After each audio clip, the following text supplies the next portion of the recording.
And you are so blessed guys pagdating sa both love and relationship mga kapiksi. This is abundance of money, wealth, riches, stability. Ito naman ay abundance of love and happiness guys, no? So pares kayo pinagpapala guys pagdating sa kaperahan nyo and pagdating sa relationship nyo. Yung relationship guys, hindi lang yan basta-basta na relationship, na romantic relationship, no? It can also be a relationship, overall relationship with other people, like yung family nyo, mga friends nyo, ganyan, mga kapitbahay nyo, community, no? Pero ramdam na ramdam mo yung pagiging mapagmahal ng mga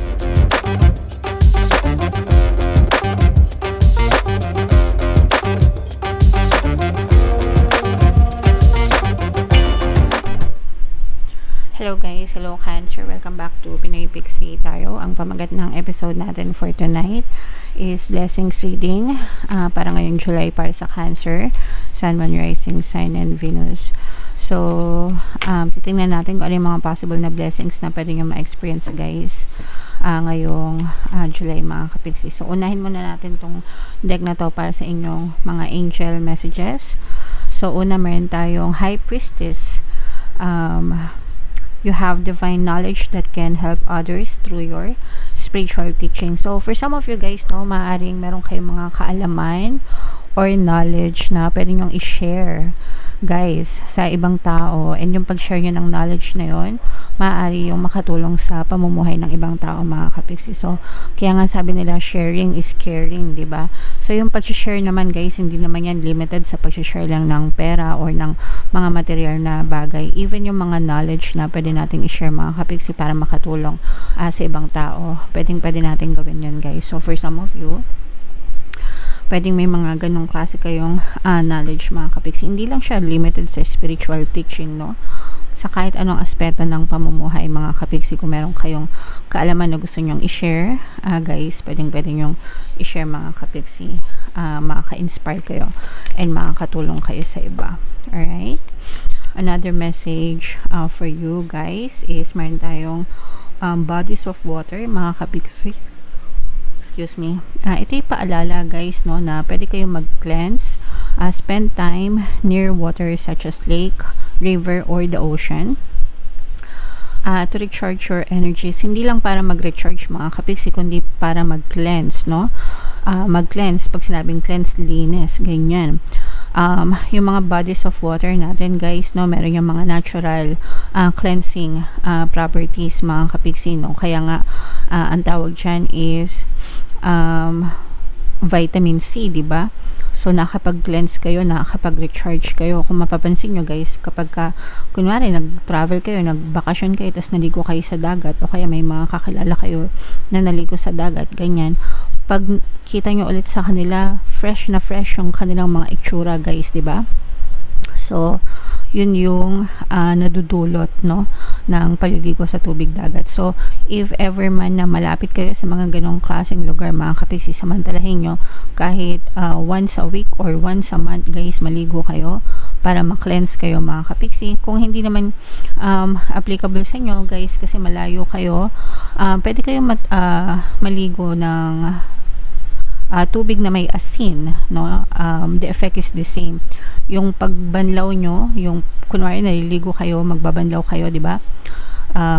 Lagyan nyo ng asin, yung huling timba, no, na paligo nyo. Lagyan nyo ng 3 kutsarang asin mga kapiksi, tapos haluin nyo, dasalan nyo habang hinahalo nyo, and then yun yung ipambuhos nyo sa huling banlaw nyo. The effect is the same guys, okay? So, try nyo mga kapiksi. And then we have another message for you Cancer. Purification guys. Again, this is cleansing, no? So we have cleansing and detoxification. Mga kapiksi, no? It's time for you for a cleansing, detoxification of your body and mind. Diba mga kapiksi? So pwede rin yung pagme-meditate guys, no? Kasi pag nagme-meditate kayo, yun naman more on sa mind cleansing and detox naman yung meditation mga kapiksi. So pwede nyong gawin yon. Kung di kayo marunong mag-meditate guys, pwede kayong makinig ng ating subliminal Tagalog guided meditation, pampawala ng stress and anxiety. So i-search nyo lang yun guys sa ating YouTube channel, dyan sa homepage na yan mga kapiksi. Alright?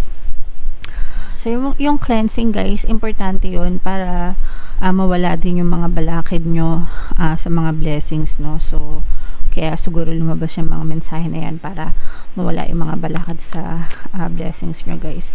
So, tingnan natin yung energy nyo. Habang sinashuffle ko to guys, panoorin nyo muna yung video regarding sa ating paano mag-manifest ng abundance video course. Kapiksi, sawa ka na ba sa mga struggles at hirap sa buhay mo? Masipag ka ba at masikap sa buhay ngunit hindi ka pa rin umaasenso? Ilang beses ka na bang nag-attempt magnegosyo at mag-invest pero palagi ka pa rin nalulugi? Sa pagkakataon na ito ay maaaring may subconscious beliefs ka na nagiging balakid sa iyong pag-unlad at pagyaman. Introducing, paano mag-manifest ng abundance video course. Dito ay matututunan mong ma-overcome ang mga balakid mo para tuluyan ka ng umunlad, umasenso, sumagana, maging matagumpay, successful at maswerte sa iyong kabuhayan, pera, trabaho, negosyo, salapi at kaperahan ng bonggang-bongga. Dali, mag-send na ng email sa pinoypixitaro@gmail.com at simulan na ang iyong pagyaman ngayon. Alright, so sa lahat ng gusto mag-avail ng course guys, naka-flash sa screen nyo. Una, meron tayong paano mag-manifest ng abundance video course. Meron din tayong paano mawala ang third party at magkaroon ng harmonious na relationship. And meron din tayong paano pabalikin si ex, revise, breakup. So sa mga interesado guys, mag-send lang kayo ng email sa pinoypixitaro@gmail.com. So Cancer guys, kayo ay represent ng Queen of Cups. Ito yung ating blessings energy mga kapiksi. Latag natin yung spread nyo guys.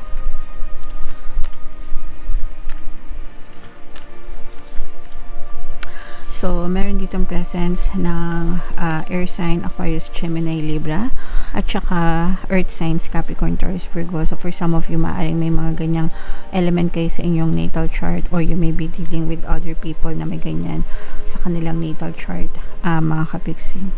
Ito guys, nakikita natin na for some of you, broken-hearted yung iba, pero nandun na kayo sa healing stage, no? So, itong pagiging broken-hearted nyo, mga kapiksi, it could be because of multiple reasons. Pwedeng dahil may problema kayo sa love life o kaya naman may problema kayo sa buhay nyo in general, mga kapiksi. Pero whatever, kahit ano pa yung naging cause ng inyong heartache, mga kapiksi, no? Nandun na kayo sa healing process mga kapiksi. Ibig sabihin naghihilom na yung inyong mga sugat guys, and sooner or later magiging ma-okay na kayo. And kapag ka naging ma-okay na yung inyong pakiramdam mga kapiksi, doon na papasok yung mga blessings. Kasi sometimes yung mga, hindi pala sometimes, most of the time yung mga negative emotions natin guys, nagiging balakad yan sa pagpasok ng mga blessings. So this is a good sign guys na gumagaling na kayo, nag-heal na kayo, and mas magiging ma-okay na yung yugto ng buhay nyo. Kung naka-resonate kayo guys, and if meron kayong mga emotional pain, pwede nyo guys pakinggan yung ating Ho'oponopono and self-love subliminal guys. Makakatulong yun para talagang maging ma-okay yung inyong pakiramdam, mga kapiksi. Alright? On the good side naman, ito guys, nakikita natin na i-bless kayo sa kaperahan, mga kapiksi. Ito dahil sa inyong mga good karma guys, no? Parang nararamdaman din natin dito na you are being guided toward the right direction. Ibig sabihin parang ginagabayan kayo ni universe para sa tamang direksyon ng pamumuhay nyo, kung saan mas maaari kayong magkamit ng magandang buhay, maraming blessings, pwedeng mas magandang trabaho, kaya mas magandang negosyo mga kapiksi.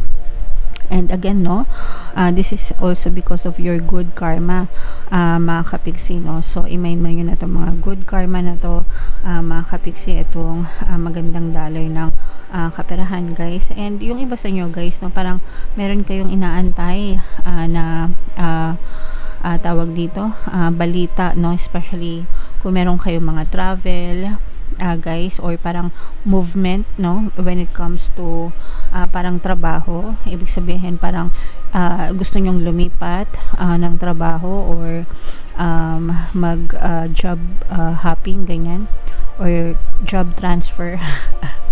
Lipat ng trabaho mga kapiksi, no. So whether local, ibig sabihin kunwari Pilipinas sa Pilipinas, o kaya Pilipinas abroad, ganyan. So antayin nyo lang yan, mga kapiksi, no. Parang ano na siya guys, parang in the works na, ibig sabihin pinaprocess na sa kabilang side mga kapiksi, and sooner or later maaari kayong makatanggap ng magandang balita dyan. So medyo habaan nyo lang ng konti yung inyong pasensya mga kapiksi. And dadating din sa inyo yung mga good news guys pagdating sa mga application nyo. Ayan no, so yes, ayan no, grabe. So what else mga kapiksi ha, unahin ko na to mga kapiksi no, ito'y pag-iingat guys no, mga deception, scam, especially pagdating sa pera mga kapiksi no. Maaring ma-scam yung iba sa inyo, kaya mag-ingat kayo sa mga pinag-i-investan nyo guys no, hindi porket investment invest lang na invest. Make sure na pag-aralan nyo yung mga opportunities, yung mga investment na inaalok sa inyo mga kapiksi. Investment is good, walang masama mag-invest guys, ang mali lang is yung mag-invest ka sa maling klase ng investment. So make sure na pinag-aaralan nyo mabuti para hindi kayo ma-scam, kasi magdudulot ito ng frustration sa inyo if in case na ma-scam kayo mga kapiksi. Alright? And you are so blessed guys pagdating sa both love and relationship mga kapiksi. This is abundance of money, wealth, riches, stability. Ito naman ay abundance of love and happiness guys no. So pares kayong pinagpapala guys pagdating sa kaperahan nyo and pagdating sa relationship nyo. Yung relationship guys, hindi lang yan basta-basta na relationship na romantic relationship no, it can also be a relationship, overall relationship with other people like yung family nyo, mga friends nyo, ganyan, mga kapitbahay nyo, community no. Pero ramdam na ramdam mo yung pagiging mapagmahal ng mga tao sa paligid mo, supporting each other, ganyan. And ito no, again, this is financial stability and security mga kapiksi. Kaya nga sabi natin guys no, na parang tuloy-tuloy lang yung daloy ng magandang kaperahan sa inyo, and talagang i-bless kayo when it comes to money. And yung sinasabi natin guys na kanina no, na mga nag-aantay ng mga good news or balita pagdating sa mga ina-applyan nyo, so sooner or later guys makakatanggap kayo ng mga offer no, job offer, ganyan, mga negotiation. So mapupush through yan mga kapiksi, so you will be blessed dyan sa larangan na yan. Kaya antayin nyo lang and magdasal lang habang nag-aantay mga kapiksi. Okay? Alright. So, i-mind nyo na to mga kontrata, job offers, mga kapiksi, itong abundance of love, abundance of money. Ito talaga yung blessings nyo. Kombong blessings yan, guys.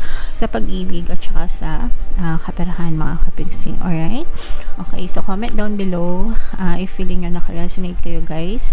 And, i-mind nyo na to for more tarot readings, guys. Ito yung playlist nyo. Ito naman yung ating success stories ng paano mag-manifest ng abundance video course. Thank you for liking, sharing, and subscribing guys. See you next time. I love you all. Have a nice day. Bye-bye.